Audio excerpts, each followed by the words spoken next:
University of America. You also served as an officer in the United States Air Force from 1986 to 2004. You taught at several universities and seminars, including Catholic Theological Union, Catholic University of America, and the Midwestern Tribunal Institute of Mundelein Seminary. You held several positions in Catholic dioceses. You served as a tribunal judge for the Archdiocese of Chicago, Diocese of Scranton, the Diocese of Pensacola, Tallahassee, the Archdiocese of Military Services, and the Diocese of Lafayette in Indiana. And you served as an advocate and defender of the bond for the Archdiocese of Chicago. And you're also a columnist for the National Catholic Reporter. Your work with clergy abuse survivors has been featured in the documentaries Holy Watergate, Abuse Cover-Up in the Catholic Church, Deliver Us from Evil, Alex Gibney's May Maxima Culpa, Silence in the House of God, in Robert Kaiser's book Whistle, Father Doyle's Steadfast Witness for Victims of Clerical Abuse, and on PBS's show Frontline episode Secrets of the Vatican. And I also have James Faluszczak. James, am I saying your name right? Yes, you are, actually. Okay, you were one of the victims of clergy abuse in the Pittsburgh area in Pennsylvania. Is that right? In Erie, Pennsylvania. That's in the northwest corner of the state in the Erie Diocese.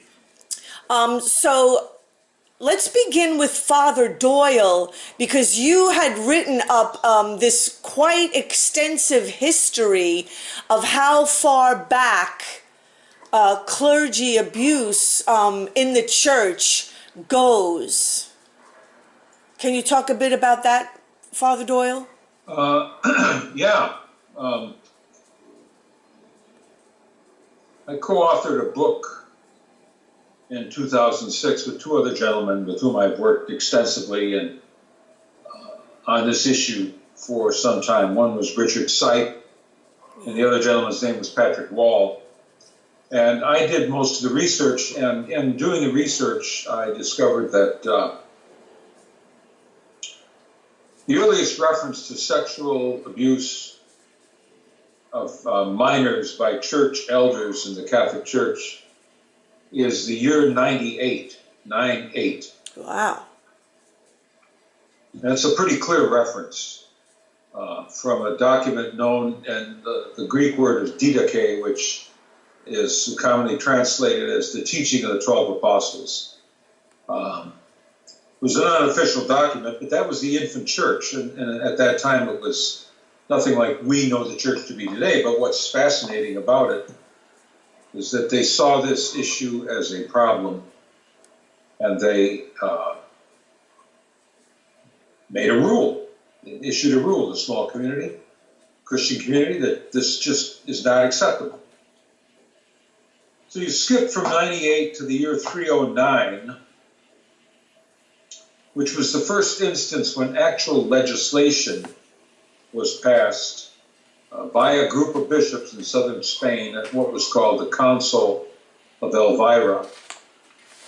And at that council, they issued several, that was the first time bishops got together that we know of and issued laws for the Catholic Church. And among them were regulations, laws, canons forbidding sexual contact between adults and minors, adult males and minors, including elders in the church. So you go from there, States in 309, I was in southern Spain. Right. So this, what I'm saying is, cut to the chase. There's historical evidence from the Catholic Church's own files, going back to the first century. That's 2,000 years ago. Right. That points to a clear awareness of this problem, of violation of minors and vulnerable people by clerics of all ranks, from the bottom to the top, in other words, including simple priests and popes. And this awareness spans the entire history of the church. It's evident in documentation that is found in every period. The whole business was somewhat buried in, let's say, the 18th and 19th centuries. There's very little written about it that I've found, nothing in those periods, until the mid-20th century, when it surfaced again in a very dramatic case in southern Louisiana. And this drew the Catholic Church, the bishops in the United States, drew their attention to this issue in the U.S. And I happened to be working in the Vatican Embassy at the time and was assigned the simple task of keeping the documentation. It became clear to me before too long, before too long I mean within a matter of days, that this was a very serious problem. The sexual violation of little boys by Catholic priests. And what made it especially heinous was the fact that it was covered up, intentionally covered up, by the bishop. Now that was 1984. What we've learned since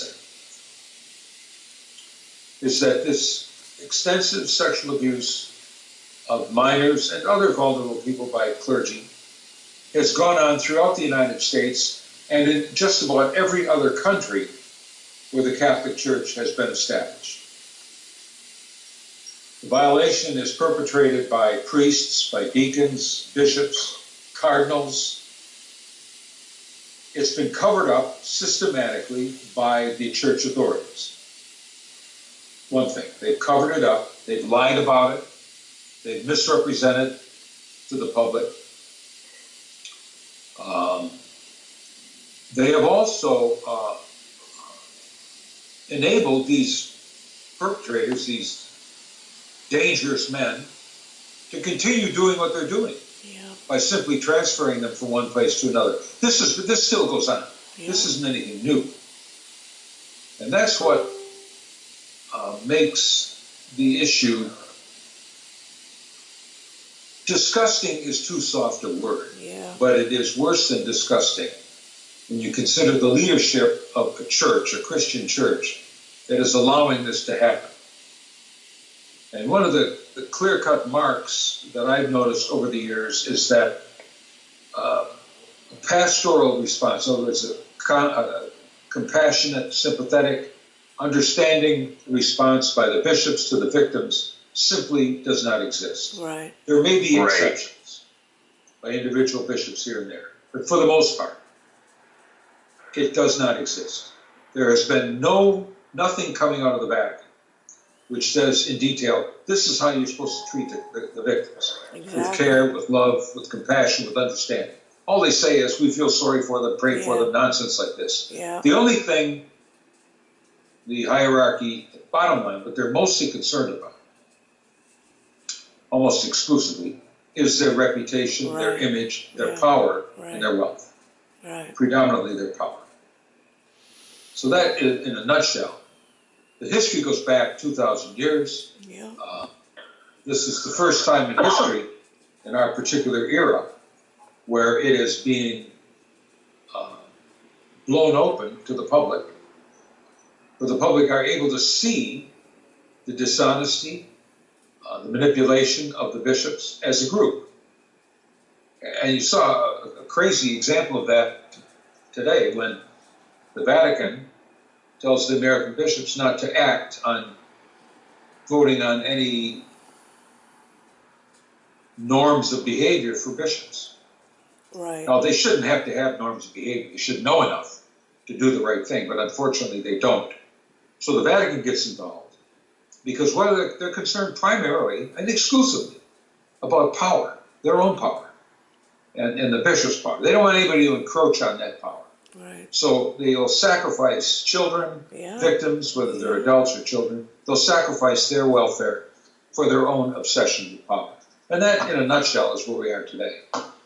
So, I mean, in a sense, the church is a corporation then, would you Not say? in a sense. Oh, right. It's real. Right. The Catholic Church is the largest corporation, the largest business Right. in the world. Right. It's the oldest continuously functioning religion in the world. It's the largest religion in the world. And it is a business. Yep. You know, it's supposed to be a church, Right. but it acts more like a business. I wanted to ask James if you had anything you wanted to ask Professor Father Doyle. Not necessarily just yet, but I will note that I'm not simply a victim of clergy sexual abuse that happened when I was a teenager, but I subsequently became a priest. And I left in 2014. I left active ministry at that point because it became unbearable for me to essentially to represent the Catholic Church, but also throughout the latter part of my ministry, I was bringing allegations to the church, to Bishop Troutman, the retired bishop of Erie, and to Bishop Lawrence Persico, the sitting bishop of the Diocese of Erie. And germane to something that Father Doyle said a moment ago, I just found their response to me completely callous.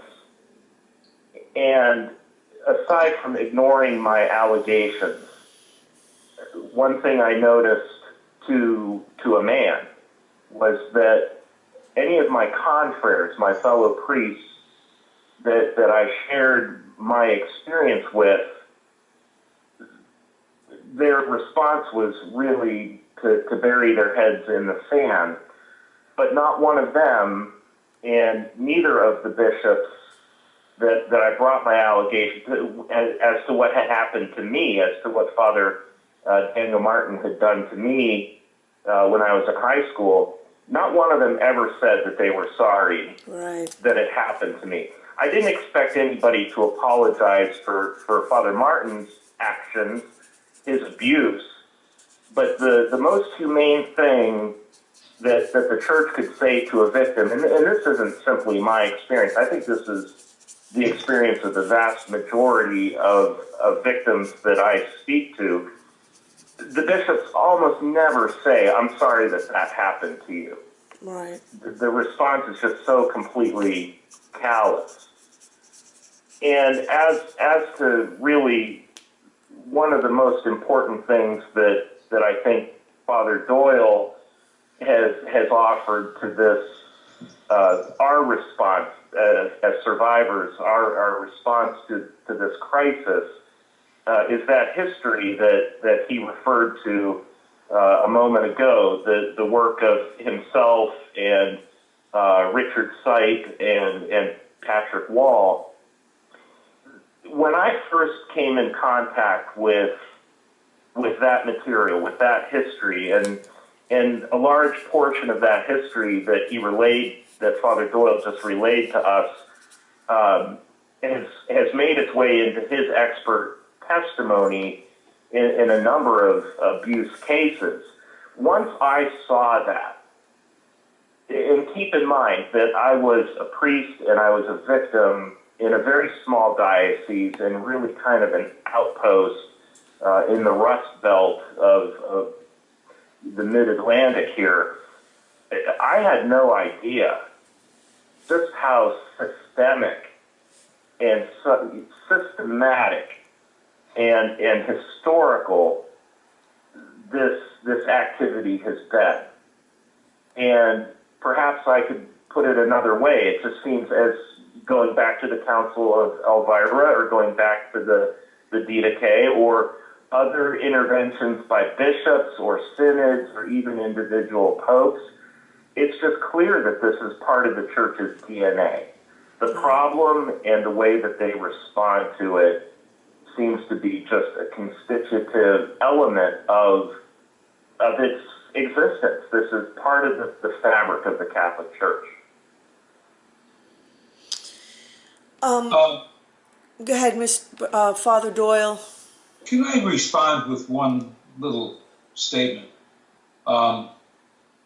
Jim said that he never received any expression of anything comforting or compassionate from any of the bishops or even fellow priests. This is not surprising to me. In fact, had he gotten some kind of a response from the bishop, I would have been stunned. I have been involved in this issue for about 34 years, and I've been speaking directly to victims since the late 80s, very early 90s, in a lot of different settings, meetings, one-on-one, court situations, and so on. One question I've asked every victim survivor I've met is this: how soon after you first reported the fact that you had been sexually violated by a clergyman, by a priest, how soon after that was the bishop at your door coming to see you to extend some form of support and care for you? And without exception, they look at me as if I've got three heads and I'm crazy in all three heads. And they have said, that has never happened.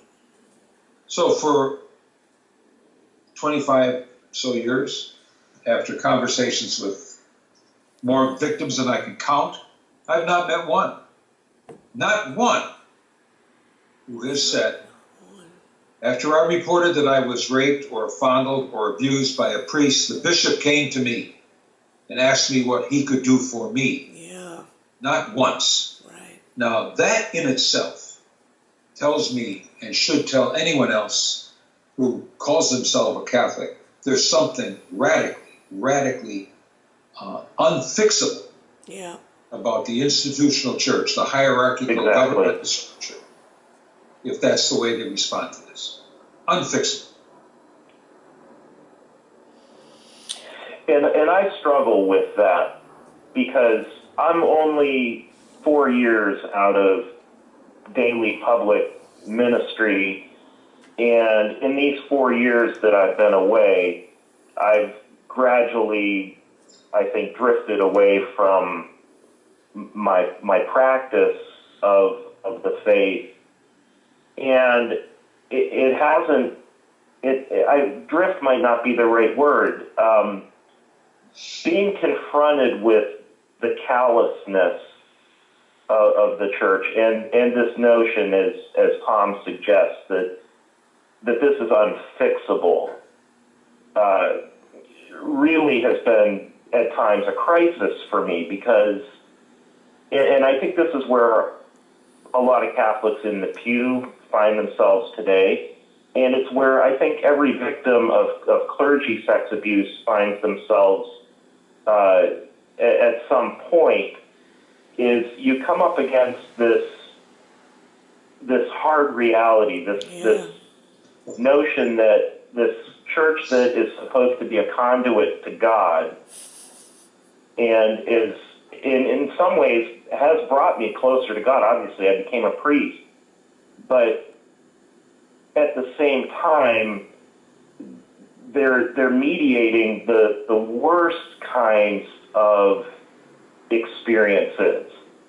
And Tom has heard this expression 1,000 times, and he might know where this comes from, but the description of this phenomenon as soul murder, the murder of a soul, is really apt, at least where I'm concerned. This has just completely devastated my ability to trust in God.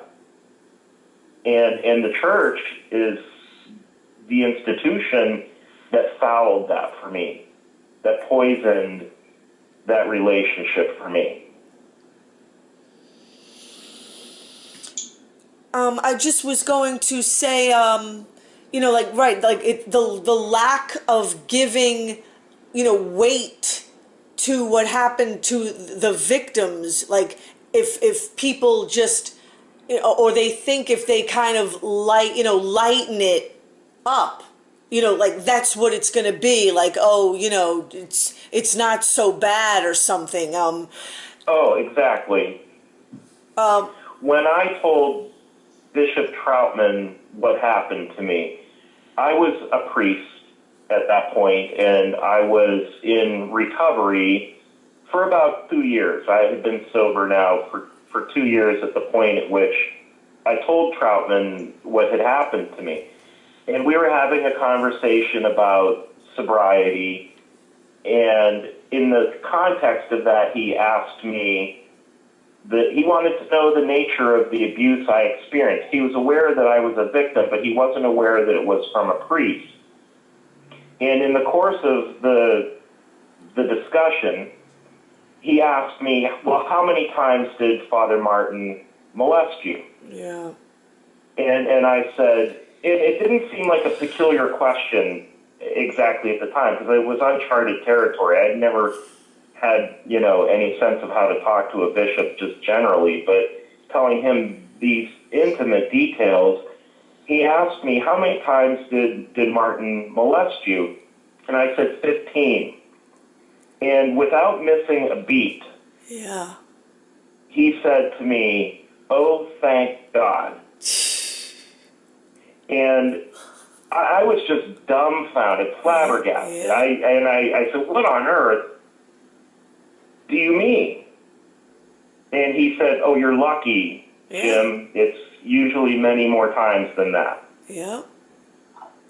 And that's part of their calculation. They'll assign, a dollar figure, or they'll respond to you on the basis, maybe, if they're forced, to the severity of what happens to you. So, for example, in the Buffalo Diocese, there's a controversy at the moment that we have priests, perhaps, who've not been removed from ministry because they only have one allegation against them. Right. Yeah. You have to have 2 allegations against you to be on Bishop Malone's public list. Wow. And it's the same kind of calculus, in Troutman asking me, I was lucky that it happened to me 15 times. Give me one of those times, I think, would have had the same net effect of just undoing so much of my life. Completely callous. The bar is set so low. Father Doyle, if you could talk about how you came to be the first whistleblower to clergy abuse. Well, let me just say, first off, a lot of people mistakenly point to the year 2002 as the beginning of the publicly known era of sexual abuse by Catholic clergy, and that's not true at all. That's a major moment, but the real awareness began in 1983 and 1984, when the media turned around, and rather than cover for the church, which they had done, systematically and systemically before that, they reported extensively on this horrific case in Louisiana. I was working in the Vatican Embassy at the time in Washington, D.C., and we received a letter from the bishop of the diocese, or from actually the vicar general, the bishop's assistant, telling us that I think it was 6 families had entered into a monetary agreement with the diocese that they were receiving maybe $350,000 apiece for their troubles on the in return for absolute silence of this issue. Their children, their little boys, had all been sexually violated by a priest named Gilbert Gotay. Now, Gote was a true pedophile. By that I mean, he was exclusively sexually attracted and interacted sexually with pre-pubescent boys. That's what a pedophile is. Yeah. Not somebody who goes after teenagers, young teenagers, but somebody who's just interested in little boys. That's all he was interested in. So the damage he did to these little boys, physical, psychological, spiritual damage, you can't calculate. Yeah. It's massive. Right. But when that became known, that's how I got involved. The diocese first response in reporting this to the Pope's ambassador was simply to let him know, and said that everything's under control, the parents are happy with the money, don't worry about a thing. Not a word about the victims. Nothing. How they're doing. It's only about us. Right. Us. So a couple of days later, we got another letter from the same guy, the same figure general. He said, sorry, but things have changed. One of the families has pulled out of the agreement, Good. obtained the services of an attorney, and of course, in doing that, they have to characterize the attorney as anti-Catholic. They got to try to devalue him, criticize him. Right. Somehow or other, because he's going after the church, so he's automatically anti-Catholic. Well, in fact, the guy was, and rightly so. He had every reason to be anti-Catholic. Exactly. So this one family they entered a lawsuit, a civil lawsuit, against the Diocese of Lafayette for damages incurred because their 10-year-old boy had been significantly raped and violated by this priest. That's how I got involved. I got involved by interacting with one of the attorneys from down there, who was a decent, good man, and who called up and said, look, I was hired to represent the priest in the criminal charges, but I got 3 kids at home. And I know that there's at least 6 or 7 more of these guys roaming around the diocese that they know about and they're doing nothing about it. So they're picking on one dude that they was discovered, but they had the others that they're hiding. So that's what started it. And the media got a hold of it. There was a very brave freelance writer named Jason Barry, who wrote a 4-part series for a local newspaper down there in 1985, in which he concentrated not on so much on the sexual abuse done by this priest, but on the cover-up by the bishops. Right. That's the major issue, the cover-up. That's the evil. Right. Because a lot of these guys are disturbed, they're sick. What they do is evil. Yeah. But, you can give them a little bit of a pass, not much. But the bishops know what they're doing. And any bishop who says he doesn't realize how serious it is to sexually violate a child. And some of them will say, well, we really didn't know until recently. That is an outright lie, or they're complete and total idiots, or both. Right. Or they're so that's how I got started, documenting this. We began to get reports because all of a sudden, when the media was covering this, parents who had children who said, Father did something funny to me, now all of a sudden they're going to start believing their kids. Because, prior to that, the concept of a priest violating a children, for most Catholics, even a lot of priests, is just incomprehensible. When I was a kid, grade school, my family wasn't really churchy, but we did go to church. But the concept of a priest doing that to a child, you just didn't register, you couldn't process it. Because it's not only is it a sexual violation, but it's an incomprehensible violation of trust. I mean, these guys teach you to trust them more than they trust anybody else because they represent God. Then they betray them. And to make it even worse, the bishops betray them in a way that's even more horrific than the priests. Well, that's how I got started, and I'm still going. I haven't stopped. I prefer you call me Tom, because I am not an active priest. Okay, Tom Doyle. There's no way I could be actively involved in an institution.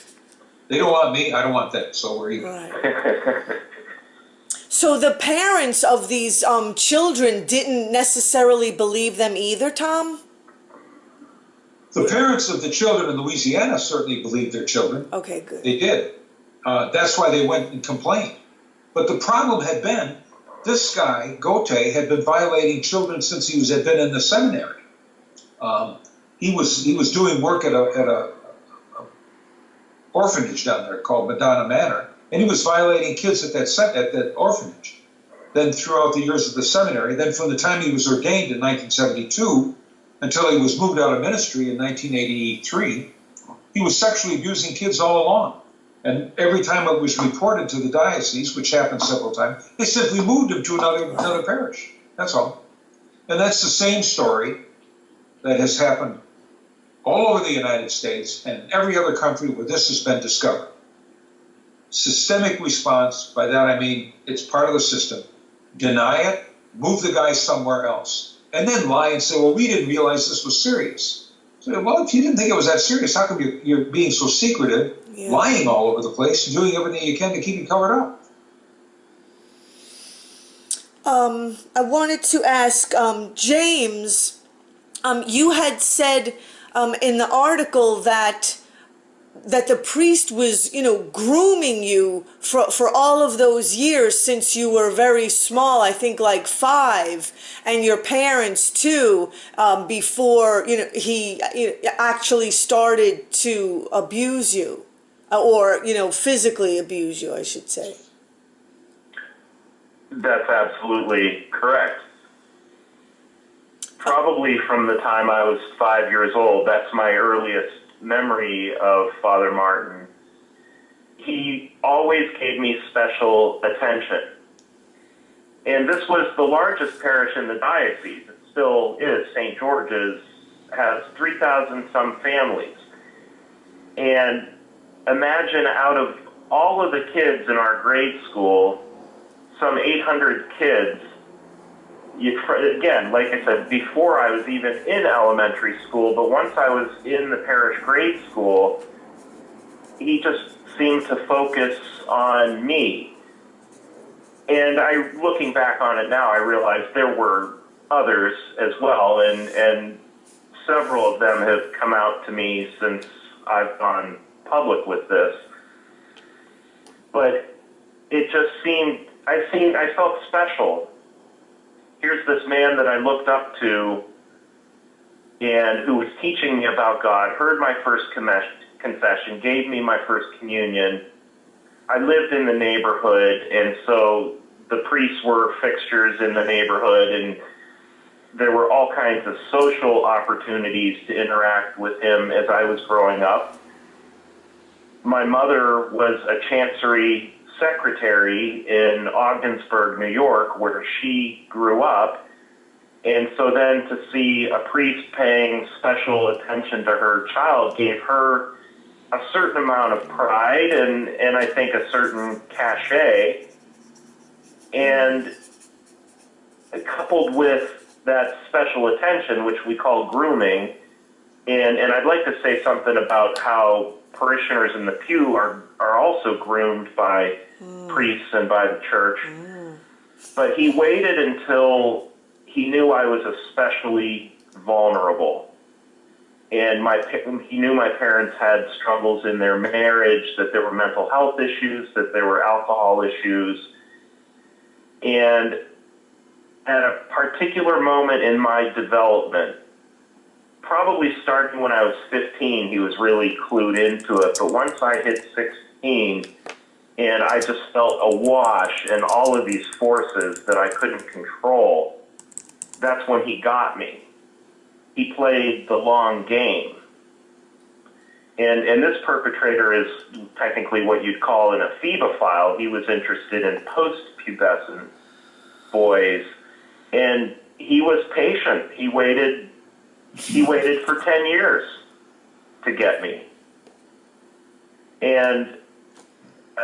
But I'd like to shift that a minute. I mean, unless you have something else in mind. No, Go ahead. I just want to say that the bishops are presiding over a very definite type of grooming that's taking place even now.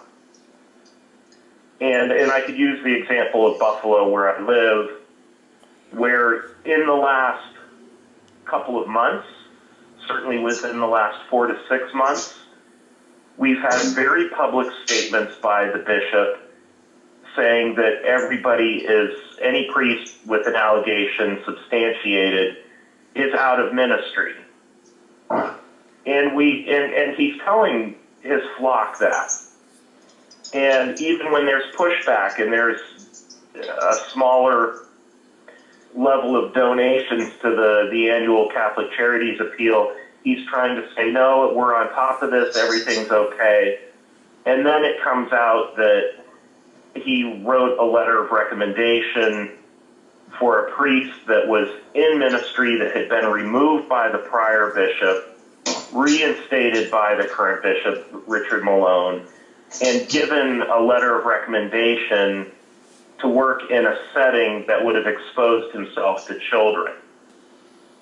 But the narrative that he has spun, even in the last couple of months, is a type of grooming. He's rocking his people to sleep, is ultimately what he's trying to do.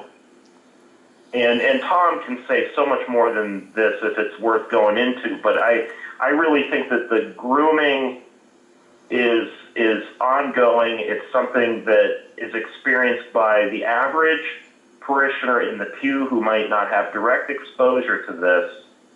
They are being rocked to sleep by the bishop.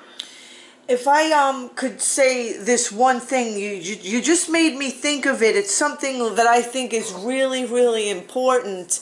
Because I studied abuse all my life. I had issues with, abuse in the family system, and then it was pretty much enabled for decades also by anyone that I said anything to. They always kind of made excuses, minimized it and excused the abuser. I mean, I spent my whole life reading books on the abusive family system, how a healthy family system is supposed to function. I mean, this is going back, I'd say like,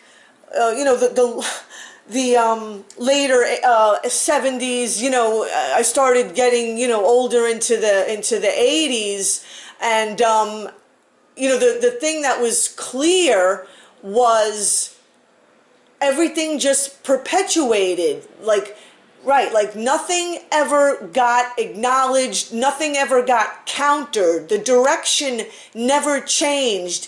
It was this, sweep it under the rug, like, you were saying before, things were reduced to, like, the family system or parenting was kind of reduced to, be glad you got a roof over your head and clothes. It's like, you were saying before, oh, you were only raped 15 times. You're fortunate, kind of attitude. So you wanted to ask Tom Doyle what he thought about, the grooming. The grooming of the church, the grooming of the parishioners in the pews. You want me to comment on that? If you have a thought on it. Yeah, I do have a thought on it. I think it's brainwashing. It's not just grooming. Right. Amen. I mean, we were taught, still are taught, I think, that clergy are certainly very special. They take the place of the Almighty. They are the gateway between us and salvation, because we have to have the sacraments. And who runs the sacraments? The clergy, priests and the bishops. So the grooming, I think, that takes place is it's a type of enabling, in the sense that the victims are prepared in general to be docile, to be obedient, to not question the priests when they come into their lives, and especially when they come in such an intrusive manner. Most younger people are stunned and shocked. They can't believe what's happening to them, but they're taught, they're convinced that if they question the priest in any way, it's major sin, and God's going to get even with them. That's, in a nutshell, that's how that works. Now, it's absolutely bizarre. crazy thinking. But that's how it has been. And that's the way, I mean, I've talked to more victims than I can count, and they say, we were taught, I thought he was God, I was stunned, didn't think he'd do this, I didn't know why he did this, I thought it was my fault, that I was being punished by God, and that he was punishing me through this priest. So there's all sorts of magical, crazy thinking that is the result of the actual teaching that we receive from the church in catechism and Catholic schools, from the pulpit. Take a look at it. That's, in a sense, the kind of grooming. And then the lay people in general,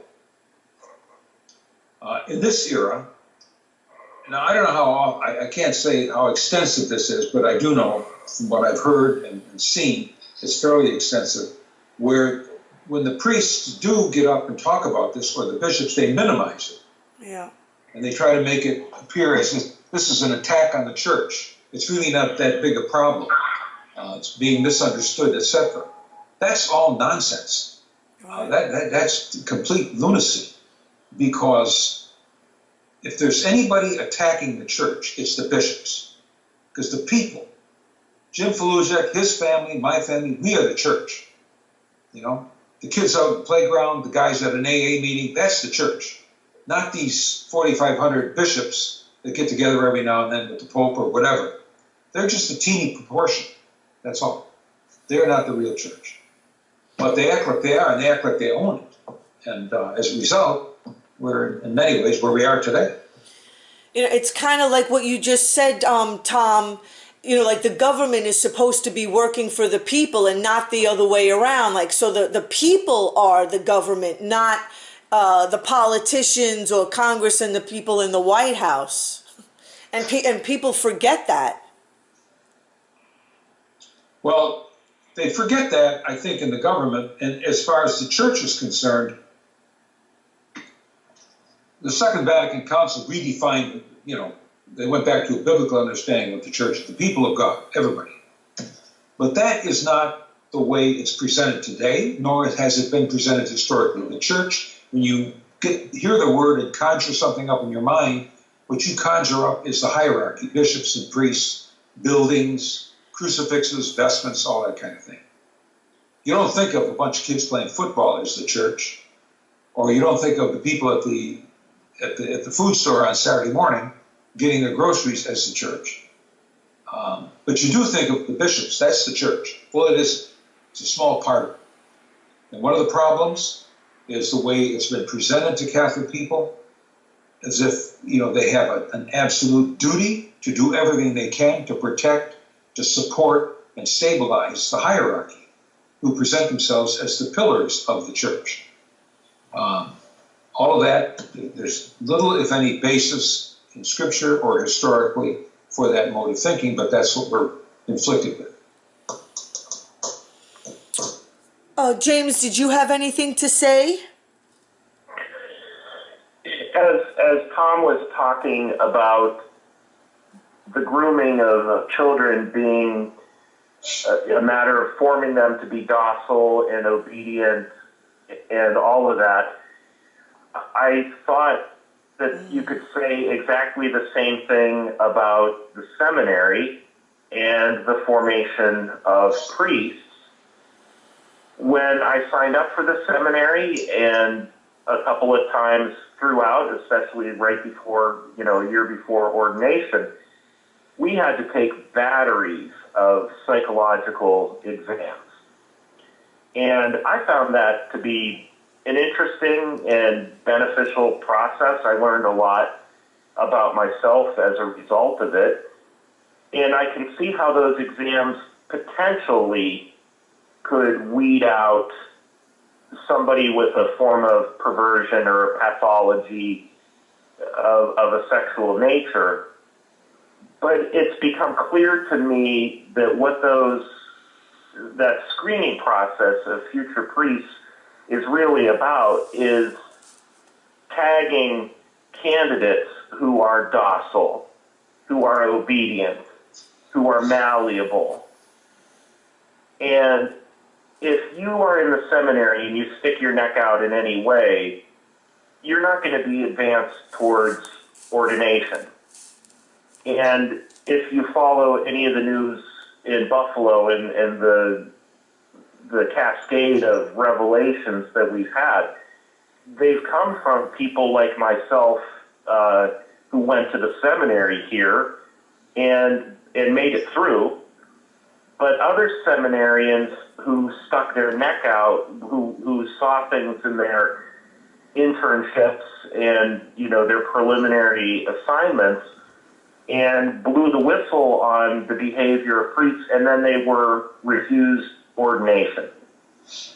And several of those people, I probably shouldn't say several, but certainly a handful of us are informing the controversy, the investigation here in Buffalo, because we came out of the seminary system that we realized was very flawed, that rather than screening for pathology, they're screening for docility, for priests who will toe the line, who will be obedient, and who will not stick their necks out. So there again, and I do think brainwashing is the more accurate terminology than grooming, but when we talk about abuse, so often we talk about that grooming process, and we all know what is meant by that.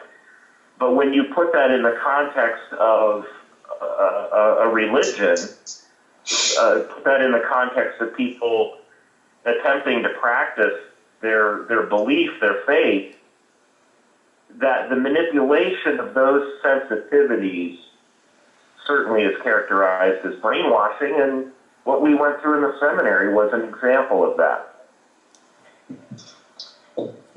Jim, would you agree with me in saying that the key to being ordained and navigating the seminary was not originality or intellectual capability, but it was docility,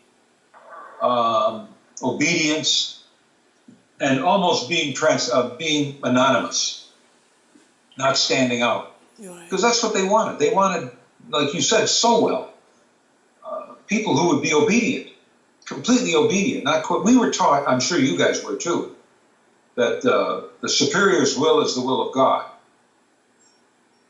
So the superior could do whatever he wanted to. He could be nuttier than fruitcake and say things, and then you're taught to believe that that's God's will because he's crazy. That's an extreme example, but that's true. That's how the thinking went. I mean, what your example? You were in seminary a long time after I was.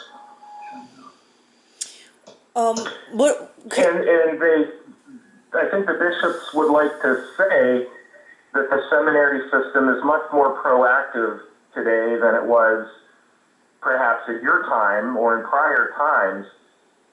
But what we all have in common, I think, is this notion that they're really trying to, it's more subtle than not, that they really try to beat you down. They try to keep you from having an original thought or bringing any kind of creativity to ministry.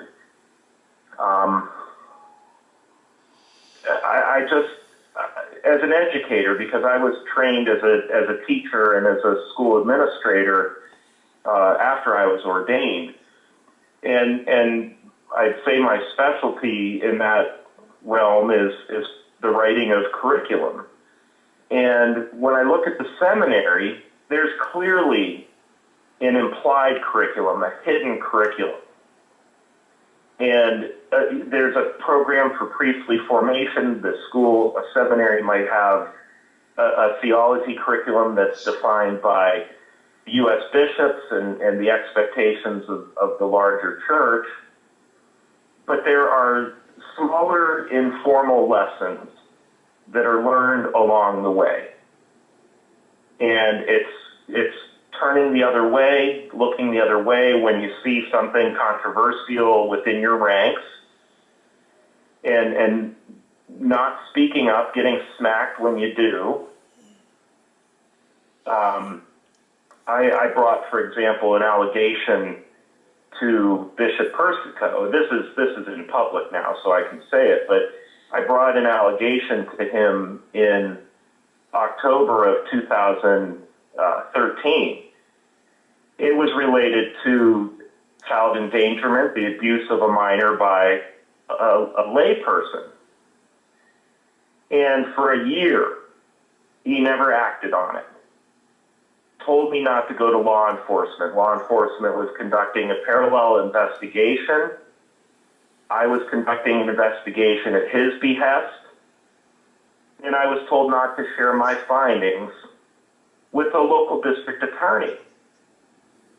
That happened in 2013. And that just became so unbearable to me. The fact that nothing was ever done. Forget what had happened to me. Forget what Martin did to me. When I brought that allegation, and then there was a third one that I brought about a seminary rector, that's in public now too, nothing was done. And not only was that hypocritical, not only did that contravene really what I believed about the church and its mission, but as somebody struggling with addiction, which had been at times my go-to attempt at triage, dealing with the abuse that I experienced, I just couldn't stay in ministry around all of these people addicted to power, addicted to their own prestige and money and control and manipulation and money. Yeah. I don't know how you can be a priest and claim that you're sober. What both of you, I'm listening to you describe, is an abusive relationship, completely dysfunctional, abusive environment within, the church, like at the lower level and all the way up to the top. And it's just completely outrageous. What I just wanted to kind of mention, again, James, when you were talking about the grooming, so in a sense, even the community, the parishioners are being psychologically abused. And I kind of just wanted to bring up the point of the sort of like lesser, like quote unquote lesser abuses, which tend to kind of get overlooked, which then just leaves the door open to much, to these real sinister, depraved, and darker abuses. Because again, when I was talking about the abusive family system and then the enabling people who all made excuses for the abuser all throughout the decades, because it was like, again, this mentality that some abuse is kind of acceptable. It's like, oh, you weren't abused like that bad. And it's that setting of the bar so low is what creates and allows this festering of this complete depravity of, and this has been going on though for so long with priests sexually abusing minors. Yeah, and for that reason, not only do I say that people in the pews have been groomed, that the ordinary faithful Catholic who might not be directly touched by this tragedy, in fact, they are touched by it, they are affected by it, their sensitivities, their faith, their commitments are manipulated at the service of, I'll say the 10% of priests who are criminally involved with children, or I would even point to the 40 to 60% of priests, perhaps, who are, there's qualitative research to suggest that are sexually active with adults. That when you're presiding as a bishop over that level of secrecy, it ultimately results, you have to be, these folks are manipulating the people they serve into believing not only that they are trustworthy, but that their word counts for the next best thing to the Lord. And the net effect of that, and I think parishioners today are waking up to this. They're not just angry, the ones that are waking up, they're feeling like they've been had.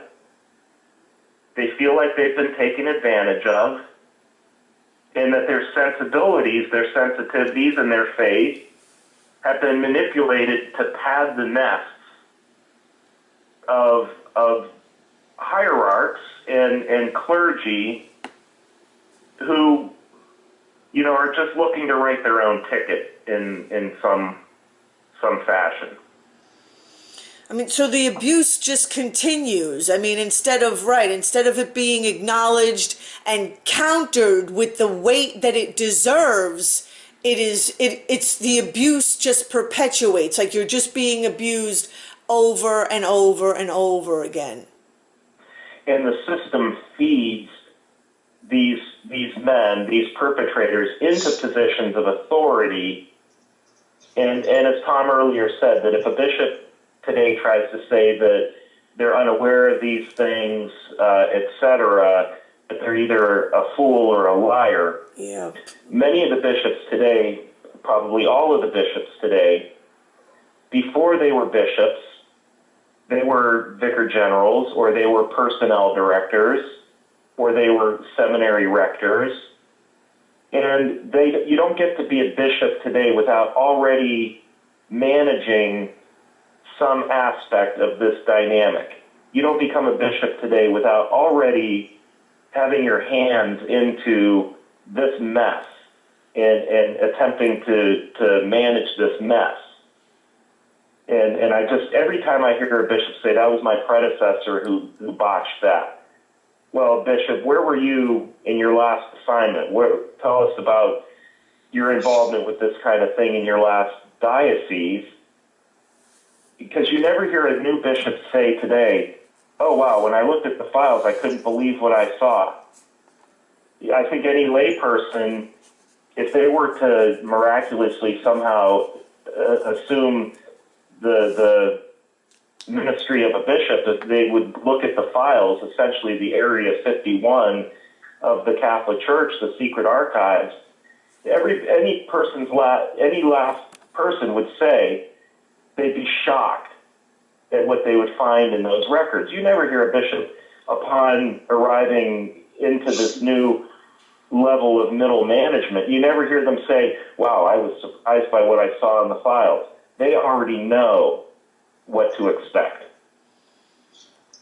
They weren't aware of this issue. They weren't aware how serious it was, that they wish they'd have knew then what they know now. Of course, they're all moronic statements. But what they didn't know then is that they were going to get caught. Because Exactly. They skated far too long on the mythology that they are above anybody else in the church, that they're above reproach, that they're going to be able to get by on the deference that they've enjoyed, on the respect that they think they've cultivated, and that law enforcement, etc., others in authority are going to look the other way, quote, for the good of the church. And that meant, of course, to save embarrassment for the bishop. That's the good of the church. So that was their big mistake.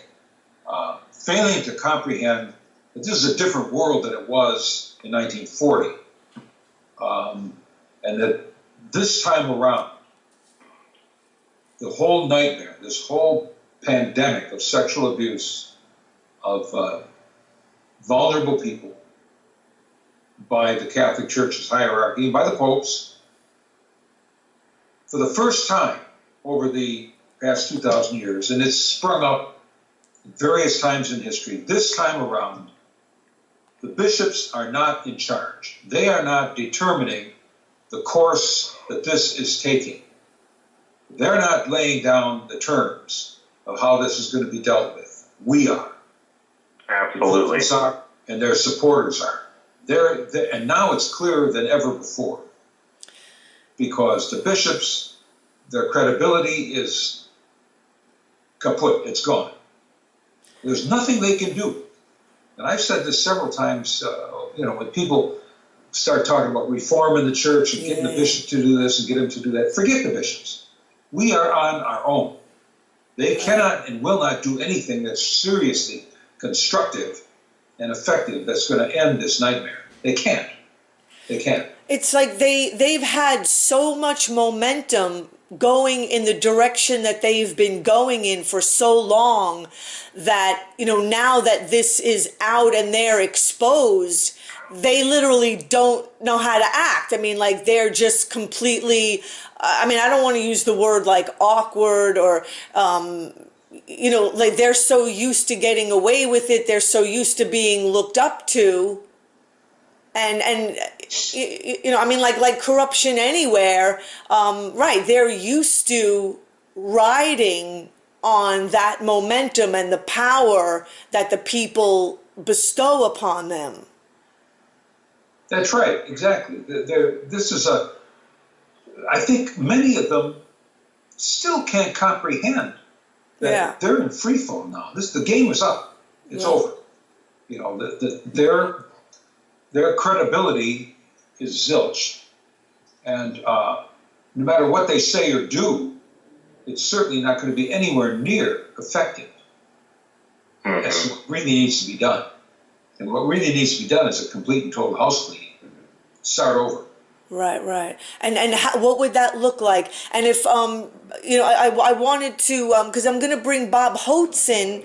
I hope you guys want to stick around for Bob Hoatson, but I also wanted to, because we didn't touch on celibacy yet and how much of that, plays into all of this, because, in the piece that you wrote about the history of abuse in the church, Tom, that James had shared with me, you wrote about talking about like how they did try to hold the priests accountable, but they did anything and everything except get rid of celibacy, when clearly that was linked to and it was this talk about nature, something about going against nature, the priests raping these children. But doesn't it kind of also go against nature to, repress, kind of healthy sexuality and force people to be celibate? Well, the myth over the centuries has been that celibacy actually works and that it's a better way of life. It's a higher way of life. That's how celibates are, potential clerics are taught. This is a higher way of life. Virginity is higher than the marriage state. Of course, that's nonsense. And the Catholic Church has a very bizarre, twisted, unhealthy philosophy of human sexuality. Right, dysfunctional, exactly. It's dysfunctional cubed. So what you end up with, and it's not that being, celibate or not having, intimate relations or relationship with somebody else, same gender, other gender, doesn't matter. It's not that is going to cause you to be sexually dysfunctional, where you're going to act out on someone else, a child, young adolescent, whatever. But the relationship of celibacy to this issue is much more, in many ways, subtle and complex, because it's the formation for celibacy that goes on in the seminaries. Jim, I'm sure, can relate to this. You're living in what's called a homosocial environment. It's all men. Mm-hmm. Traditionally, women were looked upon as suspect. They were temptresses and all this nonsense. And you were the greatest thing, the worst thing you could do would be offend against the almighty rule of celibacy in some manner, way, shape, or form. Which, of course, lay people look at this, if they, are not afraid to think for themselves. They say, this is lunacy. It's craziness. Celibacy, one person described it as a form of clerical dress. It enhances the power and the mystique and the mysteriousness of clergy. That's one of the benefits that it has. This is not a healthy benefit, but it's a benefit. I just wanted to say really quickly that, or actually ask, I mean, like, so would you say that this abuse of minors by the priest is a combination of the dysfunction and the abusive environment of the church, kind of coming all the way from the top, with celibacy kind of maybe adding to the mixture that makes the priests act out in this way, kind of like, right, like the priests are a reflection of the dysfunction and abuse of the church. You have to look at it, I think, and realize that it's a very complex issue. It's not just psychosexually problematic priests acting out with children or minors or young adolescents or adults. That's not that simple. There are a lot of factors that go into why they're attracted to the church, the Catholic priesthood, the seminaries. And then why do the big whys, of course, surround the bishops. Why do they allow this to happen? Why do they enable it? Yeah. Why don't they want to change the teaching in the seminaries, really change it? Why do they still think that celibacy is workable when it's clearly not? Right. All these things have answers that are deeply rooted in the theology of the priesthood, of the nature of the church, deeply rooted in the clerical culture that enables men to think that they're better than others, that enables them to think that they are on pedestals all the time. And this culture, of course, is enhanced by lay people who believe it also, who support it. Right. Like, that's a big problem too, again, like that really calls to the dysfunction that the public actually kind of enables it. I mean, the whole point of the priest or, anyone like in a position of power is to be there to uplift and empower those, the subordinates or the less powerful below them, not to be sucking the power from them. It's like backwards. Well, it is. That's a really good description. It is backwards. I mean, because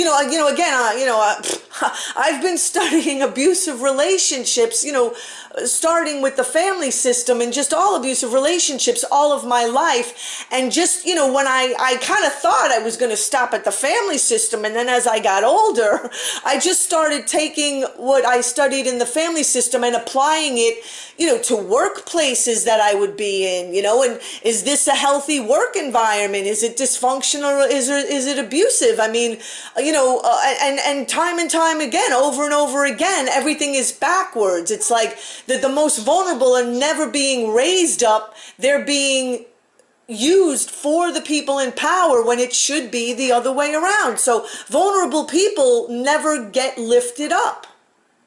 Ever. That's true. The first time a pope in our era acknowledged this issue was in 1993 when John Paul II wrote a letter to the American bishops. Now, he had known clearly what was going on since 1984. He knew the score. And in spite of what his biographers have said, his apologists have said, he knew clearly what was going on. And he did nothing. He never acknowledged any requests by victims to at least even acknowledge their existence. He enabled bishops. But in this letter that he wrote to the American church, the American bishops, he expressed sympathy for the bishops for the pain that they're experiencing because of what the priests are doing. That was his main point. He blamed it on the American culture and on the American media for sensationalizing the issue. Now, this is the Pope who they later on made saint. And the fact is that he knew what the score was, but he denied it. Exactly.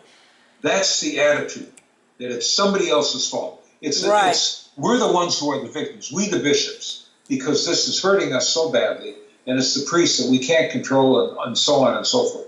And that is so backwards and destructive. And it's one of the things that takes the credibility and just flushes it right down the toilet. I was going to add Bob Hoatson to the call if, and I hope both of you can stay for a few minutes while he's on.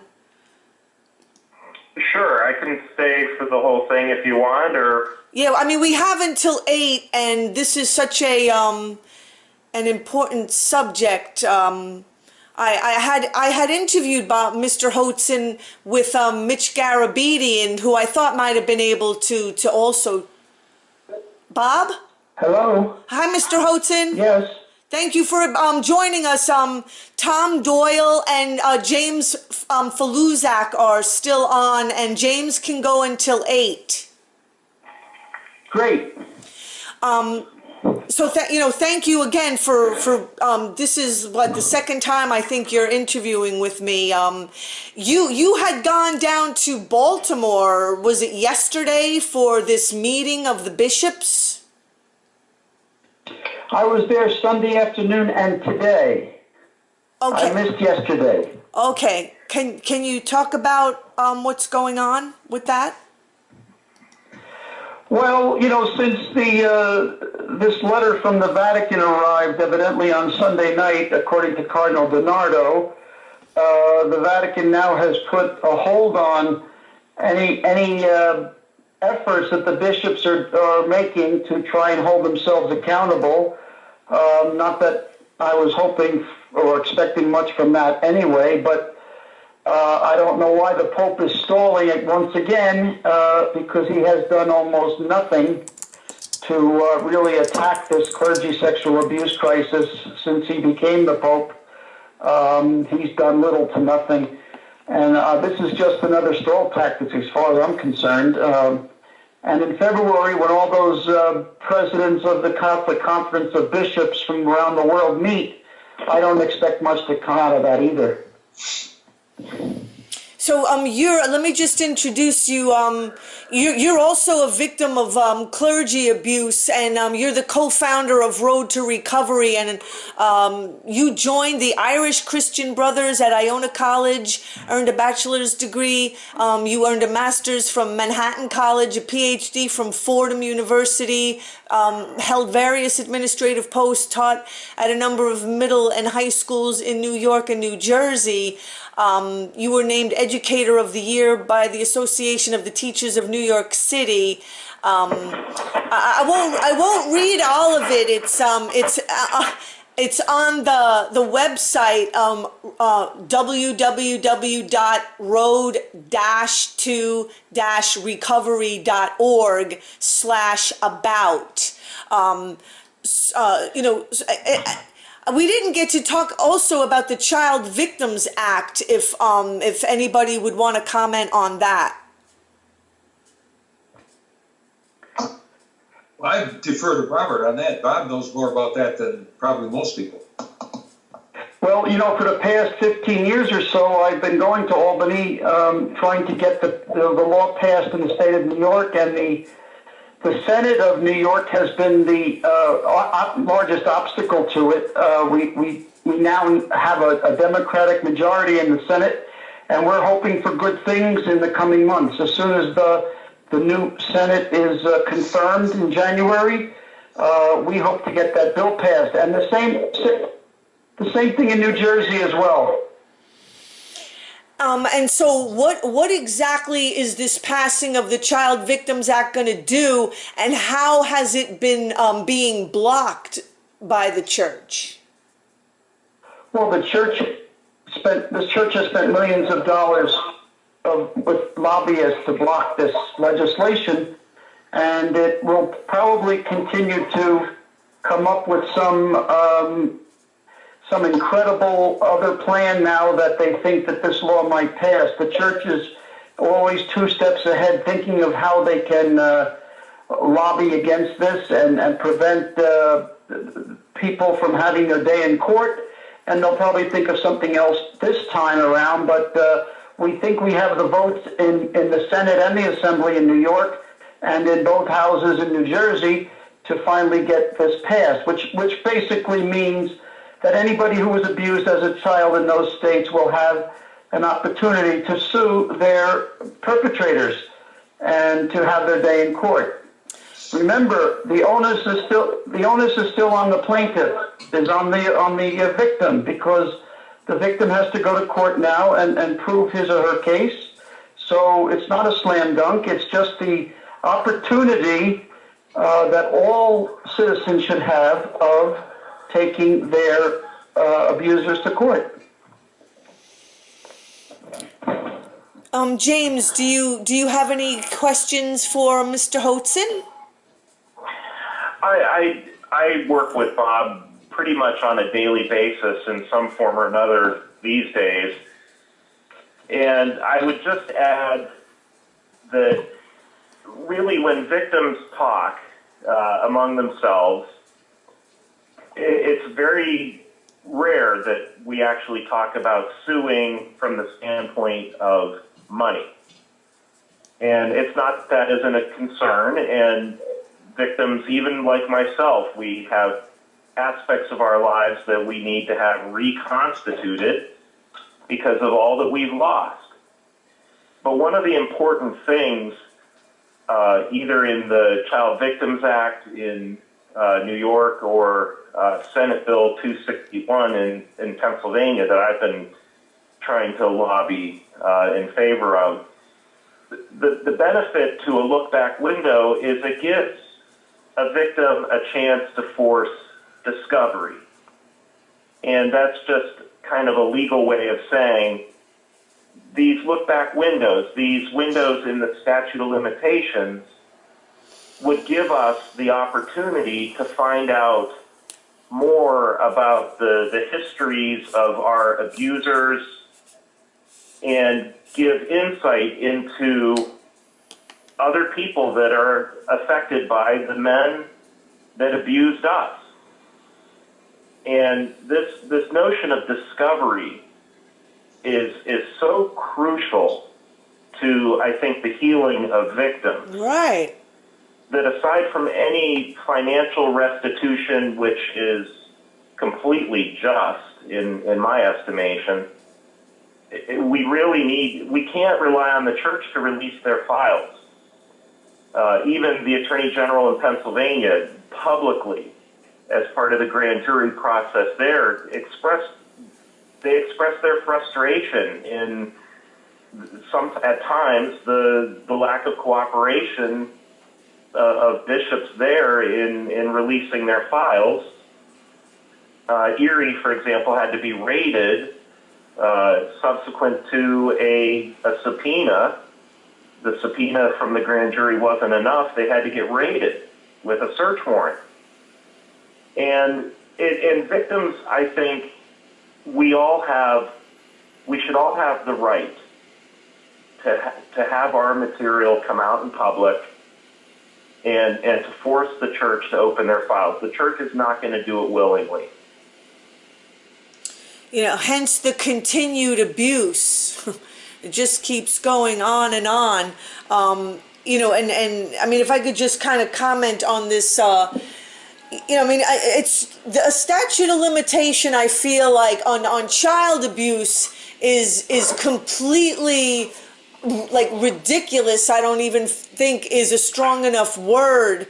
How are the most vulnerable, who are clearly so traumatized and so mentally crippled and oftentimes threatened into silence, supposed to within a certain period of time go and seek legal counsel? I mean, it just is ridiculous when I hear about the statute of limitation. I mean, it just makes it seem like even the courts are throwing up roadblocks for the most vulnerable to get justice. One of the myths about that whole statute of limitation business, and usually when the bishops oppose it, well, usually they always oppose it, they come up with these cockamamie reasons. Well, this, victims or witnesses are gone, and there has to be evidence, and there could be a miscarriage of justice. All people are asking for is to get into the courthouse. That's all. And if they can produce the evidence, they can produce the evidence, which is what's important. But the bottom line is they could care less about the justice, about the process, about the integrity of due process, about the need for clear evidence and so on. The only reason the bishops are opposing this is because they do not want more of the victims of their own system to get a day in court, because they are afraid that they will win and that more will be exposed. Jim hit the nail right on the head with discovery. They're afraid that more of the files will be forced out in the open. And what we've seen now, what we've already seen about the duplicity and the extent of it, will be only amplified. So they don't want that. They don't care about the justice system at all. It's all about preventing victims of their own abuse from having what they deserve, which is their day in court. And so they interfere with the legislative process.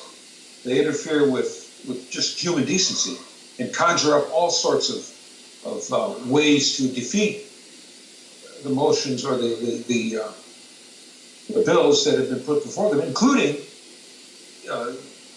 organized attacks on the personalities or the character of some of the legislators putting forth and supporting the bills.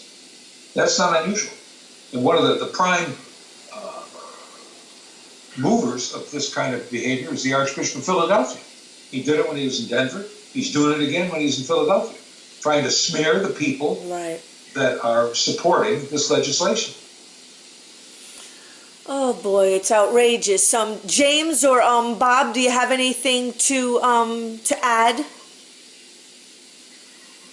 Well, this is Bob. Tom just said it very well, and hitting the nail on the head. The bishops are interested in one thing, and that's the bishops. Their power, their authority, their image, and their assets. Children don't matter. Right. Victims don't matter. Yep. And mental health professionals by now are being believed by everybody except the church that when a child is sexually abused, that child is placed into silence for decades and decades at times, and some of them will never ever be able to tell their story. So what the bishops hope is that all of us will go away eventually, because if we can continue to block and to obfuscate, then the victims will, eventually get older and die off and go away. So instead of focusing on providing the resources and all other kinds of services to victims in order for them to heal, the bishops are more interested in blocking access to any sort of healing and recovery for victims, and they worry more about those other things like the church's image, keeping files secret, and not telling the truth, essentially, not being transparent. Because one of the key, if not, the primary key to healing is justice, is accountability, and seeing the perpetrator have, I don't know, they belong in jail, really, not just like some, retirement or right. I was just trying to think of the word for defrocking. Is that the word? Sure. James, did you? There should never be a statute of limitations on murder of the soul. So mental health professionals know that anybody who is sexually abused as a child should never have a limitation Absolutely. on when he or she decides or has the ability to or can cope with Right. coming forward and expressing it and trying to do something about it in a healthy Right. and in a just way. And right now, the church is attempting to block all of those good things, which is antithetical to the message of the church. At least that's the supposed message of the church. So how does the church create the statute of limitation in the courts?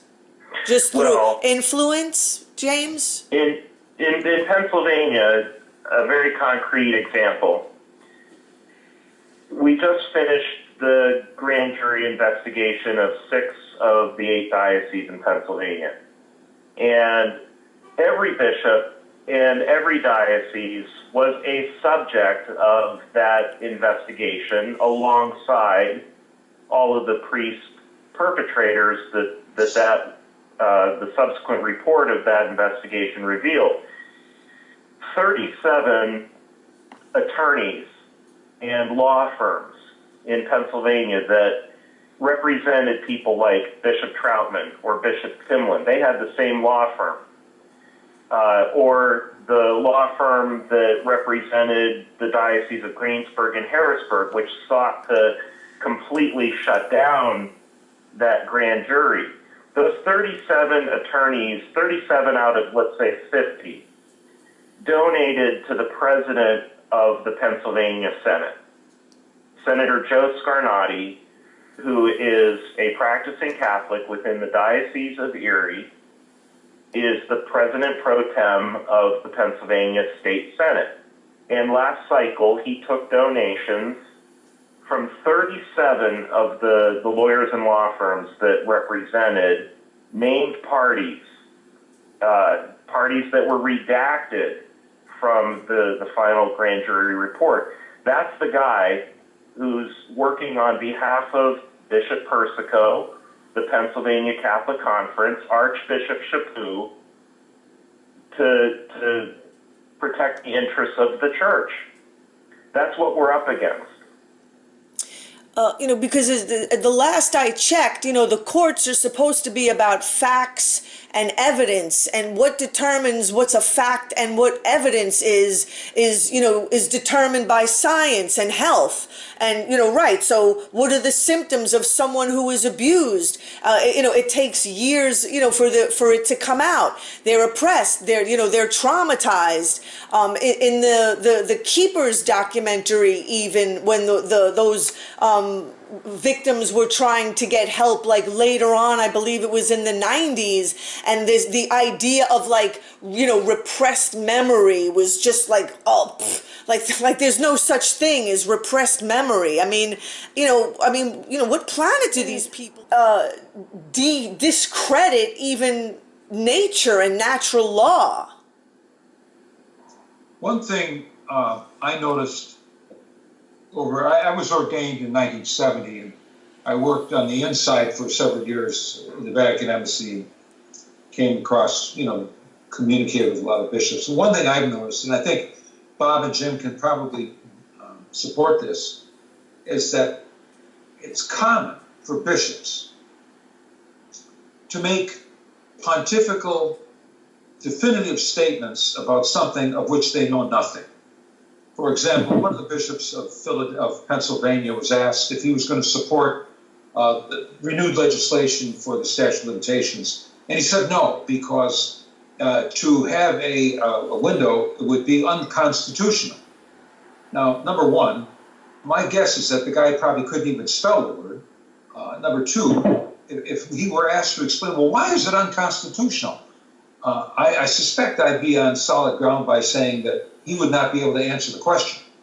The same thing I've heard many times over the years about the recovered memory issue, where they'll say, well, those are false memories, that's all conjured up, it's false science, it's junk science. These are statements that they make without knowing what they're saying, without having the vaguest idea about the scientific evidence behind the concept of recovered memory. Exactly. And the scientists that have done a lot of work in it, what it's shown, etc.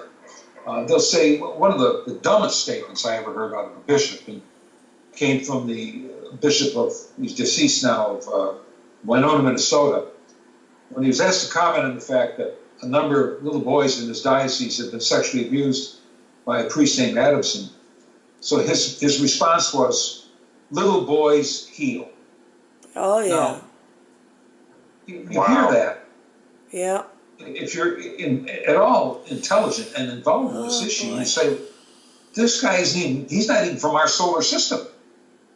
You know, and the moronic statements that are made, and what's even worse, as we talked earlier about the grooming of the laity, that they're taught to believe this.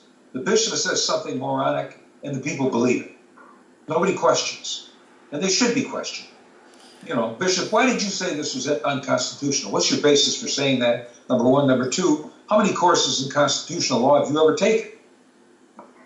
And the irony, pardon me, the irony of the situation is Bishop Persico made that exact argument, that this is unconstitutional in Pennsylvania. Ridiculous. And that was the talking point that he received from Senator Joe Scarnati, who, by the way, in his own compromise, heading towards the vote that never happened, was willing to allow a compromise where a victim could, rather than sue the diocese, could sue the perpetrator.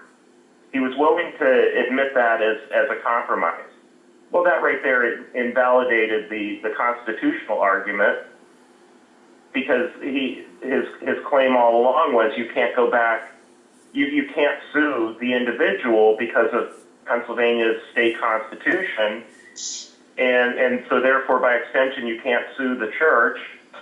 But then in the negotiation that was highly publicized that never really happened, he floated a contradiction to his own constitutional argument.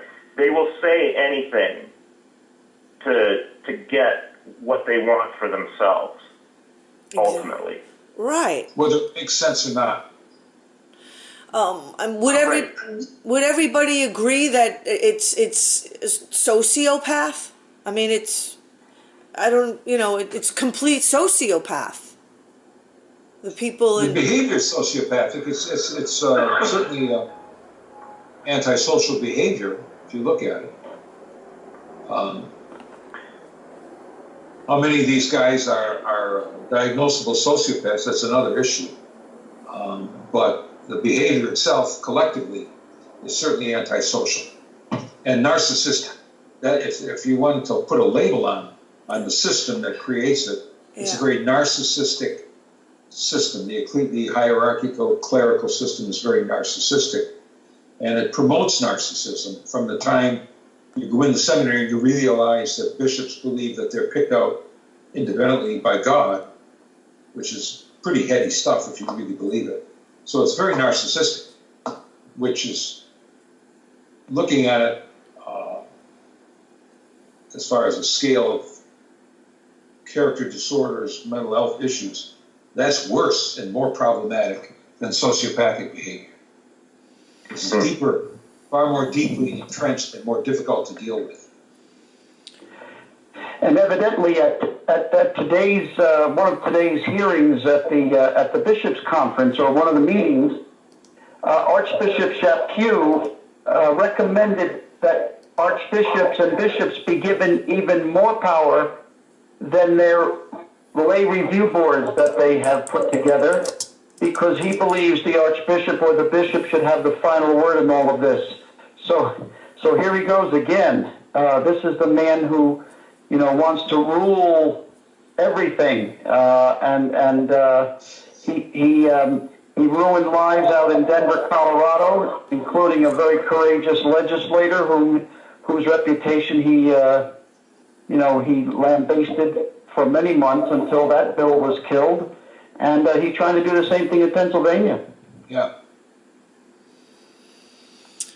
You're totally correct on that, Bob. And it's, what I find about him, it's pathetic, and it's worse than scandalous. I mean, he's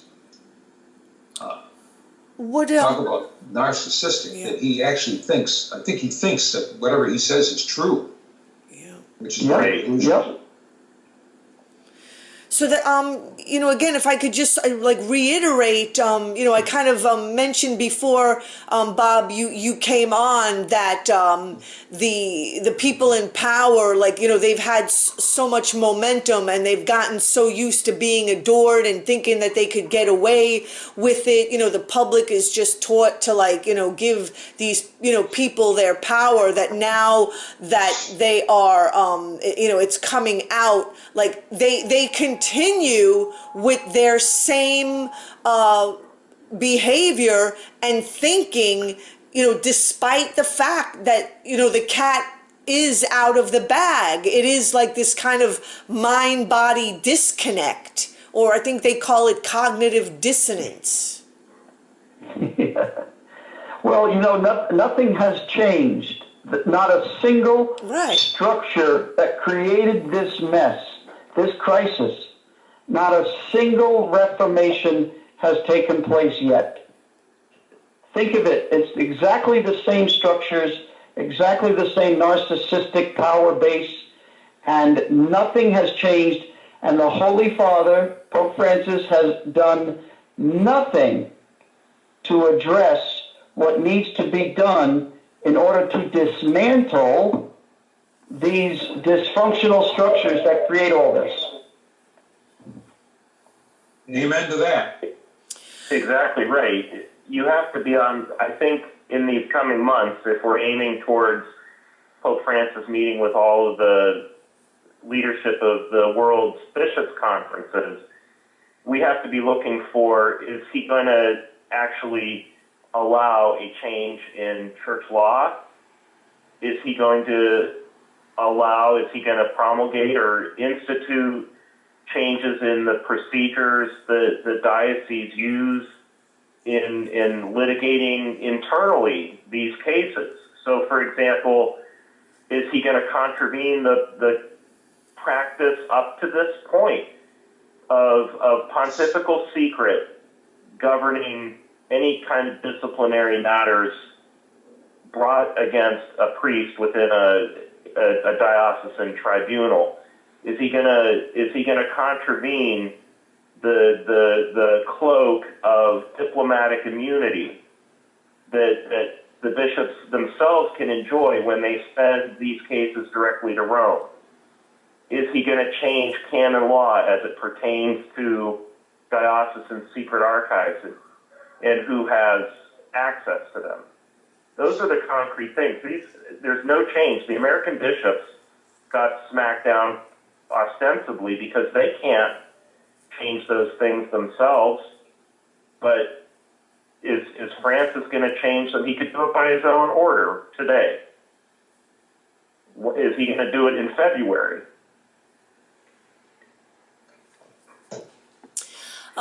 There is something very wrong with an institution that refuses to even think about the possibility of ordaining a woman to the priesthood. Yeah. Think of that. That John Paul II ordered the church never ever to even think about that again. This is the kind of dysfunction that exists in the church and creates all kinds of issues around power and the abuse of power, and but nothing has changed. No, you're right, Bob. Nothing has changed, and you and I go back a long way in this. And I think what has changed, though, is the impact that the survivors, the supporters of the survivors, people like yourself have made, which is immeasurable. You can't begin to measure how much has happened. At least from my perspective, when I was first involved in this, I never thought I'd see the day of what I'm seeing now. Bishops are in free fall. The survivors and their supporters and their spokespersons are standing up and shooting straight and telling the world exactly what's going on without mincing words. And at the same time, you've got the hierarchy on the other side that are fumbling around and they don't have the vaguest idea what they're doing or where it's going to end up. It's like almost, if you look at the past 30 years, let's say, in this country, it's a classic example of the alcoholic's definition of insanity. Yeah. You keep doing the same thing over and over, expecting a different result. Right. Exactly. I was going to make the last point of discussion, because again, we did say earlier that the church is a corporation, and it's not a church for the people. And so a corporation, the way a corporation functions, it's profit irregardless of the social or environmental costs. And so right. And so the victims, the children, are the ones, being held with the debt, with the polluted, environment, their soul murder, while the corporation just continues to function and, cha-ching, cha-ching. It's all about our bottom, line. And so then, how are we going to, deal with and stop it? I'm out of my league probably in saying this, and I think Tom can probably say more, Bob. But there's this notion, it's not a notion, it's in law, that the church is regarded as a corporate person. Yeah, right. Right. And when I mentioned the investigation of that lay teacher in the last hour. While that was going on in the school system, the Catholic school system, of which I was the vice president, we were undergoing a reorganization of all of the schools in this particular county.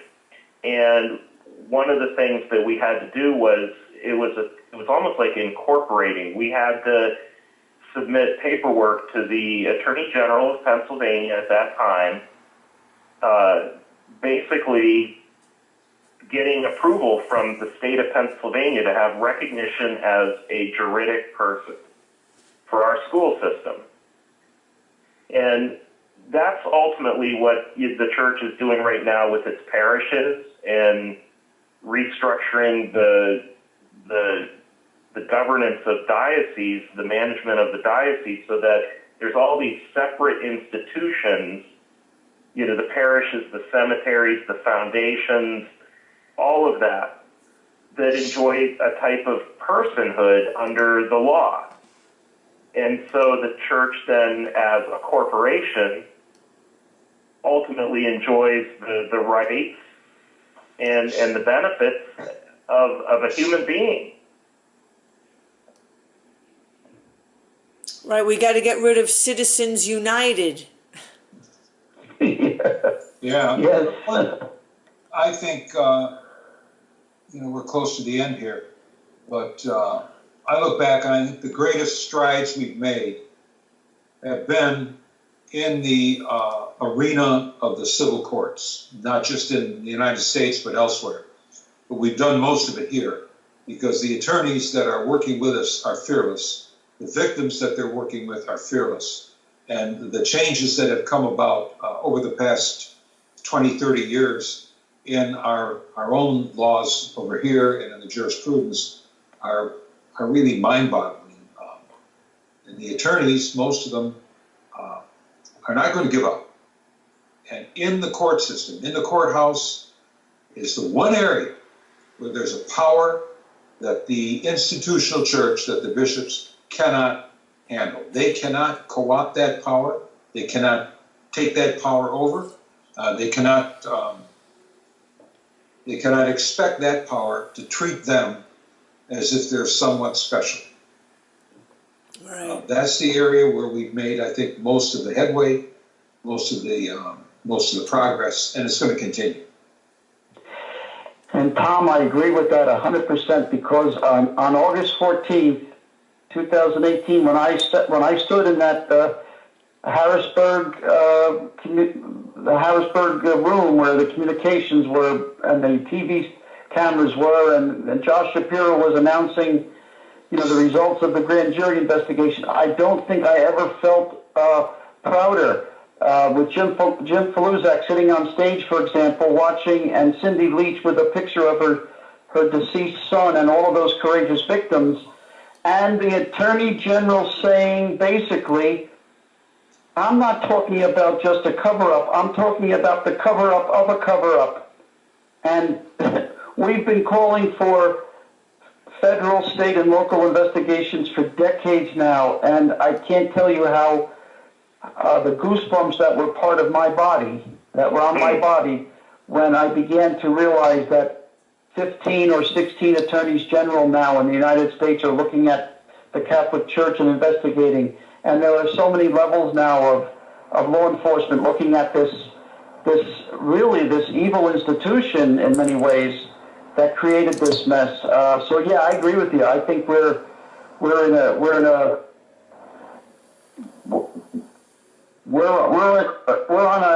a real good path now, I think.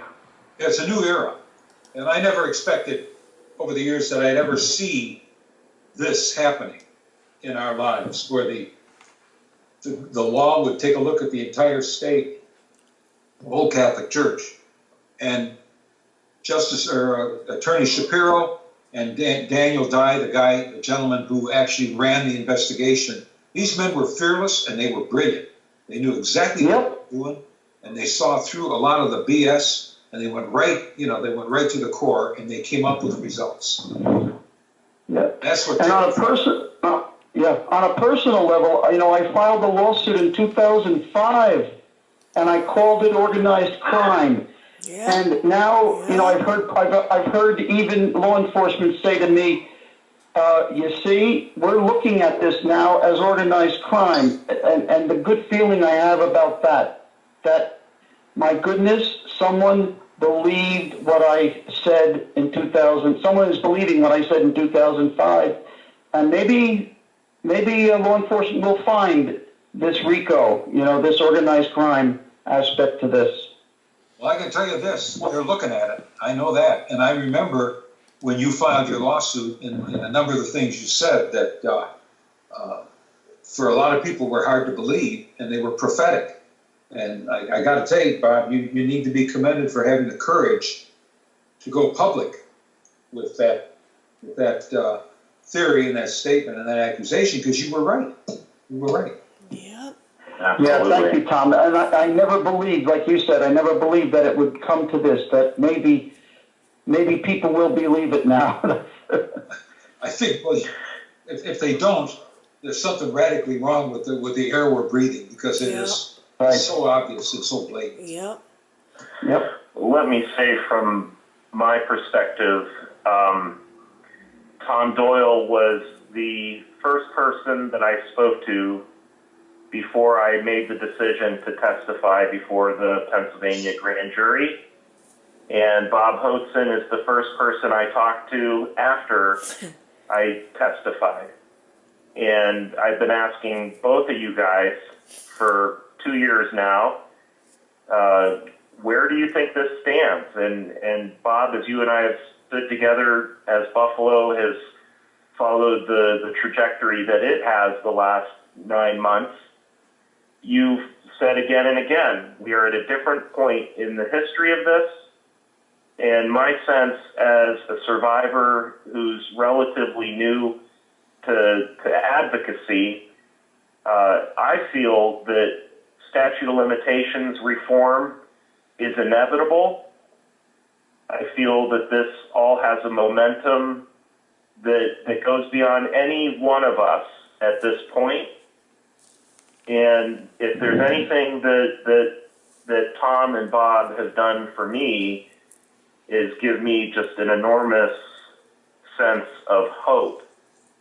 And so this is what I would want to convey to any other victim thinking about coming forward, thinking about putting the church's feet to the fire, or doing any part of advocating for what needs to happen next. I just think that the changes that these guys have begun is going to result in positive results that at this point are just inevitable. So, I mean, any like pressing last comments? Because we're pretty much down to like the last 45 seconds.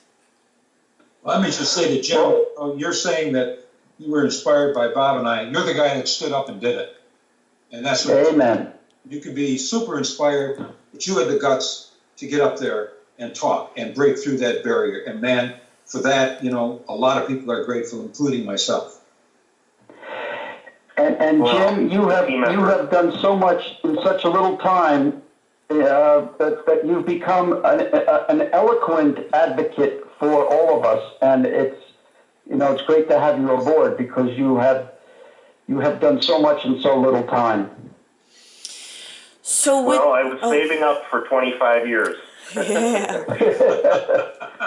So I want to thank all three of you, Tom Doyle, Robert Hoatson, James Faluszczak, and I hope we can do this again. And the scale tips the other way, going more and more in momentum for the victims instead of the perpetrators. Amen to that. Amen. Yeah. Thank you, Catherine. Yeah, Cap, thank you. Yeah, my pleasure. I mean, thank you guys too, because you gave momentum to the child abuse that I've been trying to give momentum to since the early 70s. And, Wow. I just pray to God that all victims of abuse, when they were children can get justice. I don't know if that's ever going to happen, but it would be nice. Things are going to happen that we never imagined are going to happen. Yep. Amen. Absolutely. Amen. Okay. All right. Thank you. Thank you all very much. Tom Doyle, Robert Hoatson of Road to Recovery, and James Faluszczak. Take care now. Good night. Thank you. Good night. Yeah, great to be on with you Good night. guys. Peace. Oh, okay. So that pretty much wraps up this People's Internet Radio .com for this Tuesday, November the 13th. The podcast will actually, I did record it with a recording device, and it's also on my Fedbook Live Facebook for those who didn't get that, which is CAT Waters with double T, and it quite possibly will be on my YouTube channel, which is April, like the month, Waters with double T. And the only reason for the difference in the names is, I was trying to throw the NSA off of surveilling me, so I thought I would have two different names to try to stub them, but I think I ended up just stubbing everybody else. So, again, speak truth to power. I mean, I've been literally since the 70s fighting illegitimate abuse of power, and I never dreamed I would get criminalized for as long as I have. So happy Thanksgiving. I'm not going to eat any turkey, but go vegan. Have a great night.